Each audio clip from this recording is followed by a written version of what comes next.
c'est que mon corps réagissait en fait à ce qu'il captait de l'environnement autour de moi, les tensions sous-jacentes ou les émotions refoulées, que ce soit les miennes ou celles des autres, les choses non dites. Puis je sentais tout. Alors je me refermais ou je me rapetissais ou alors je m'agrandissais pour me protéger de toutes ces dynamiques-là que je pouvais sentir. Puis avec le temps, j'ai compris que c'était pas de la fragilité en fait. C'était une forme d'intelligence sensorielle que personne m'avait appris à comprendre, qui était là depuis l'enfance, puis une manière de percevoir le monde que lorsqu'elle est mal canalisée, mais ça étouffe.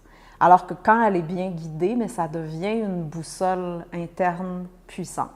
En fait, ce qui compte, c'est pas l'étiquette, c'est ce que vous vivez. C'est une expérience où tout vous atteint plus fort ou plus profondément, puis souvent même sans que vous sachiez pourquoi. Et il n'y a rien de cassé. Il n'y a en fait qu'un corps puis un système nerveux qui est saturé, qui est en surcharge, qui est donc à vif. Et personne ne nous a appris comment vivre avec ça, comment digérer, par exemple, ce que vous ressentez, comment pouvoir faire la différence entre ce qui vous appartient puis ce qui vient des autres. Et ce que je veux vous partager dans cette vidéo aussi, c'est que cette sensibilité-là peut devenir une force. Et non pas une vulnérabilité qu'on doit cacher, mais une force qui est claire, qui est lucide, qui est posée. Mais pour ceci, il faut sortir à ce moment-là du réflexe d'absorber tout, un peu comme une éponge, puis apprendre peu à peu à s'incarner, puis à habiter votre corps.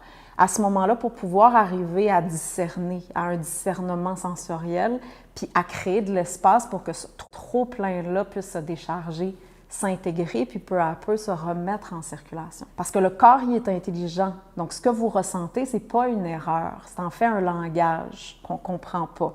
Une forme de connaissance qui est directe. Comment, par exemple, transformer cette sensation-là de débordement en une boussole? Comment sortir de la confusion là, où on se perd dans les sensations, puis doucement, petit à petit, revenir à soi. Et comment retrouver un espace de paix puis de clarté interne, même dans un monde qui est, on s'entend, vraiment intense à naviguer. Puis c'est possible. On n'a pas besoin de se couper ou de s'endurcir. Puis ce qu'on appelle être trop sensible, c'est souvent en fait une forme d'intelligence qu'on n'a jamais appris à comprendre ou à gérer ou donc à maîtriser. Puis on pense qu'on est juste instable ou trop intense ou trop émotive ou pas capable de faire face au monde adéquatement. Mais en réalité, c'est pas un défaut. C'est, comme je disais, un langage que personne nous a appris à décoder, puis à comprendre et donc à respecter. On nous a appris à raisonner, à performer, puis à répondre constamment aux attentes externes, mais pas à ressentir, puis pas à reconnaître nos propres signaux internes.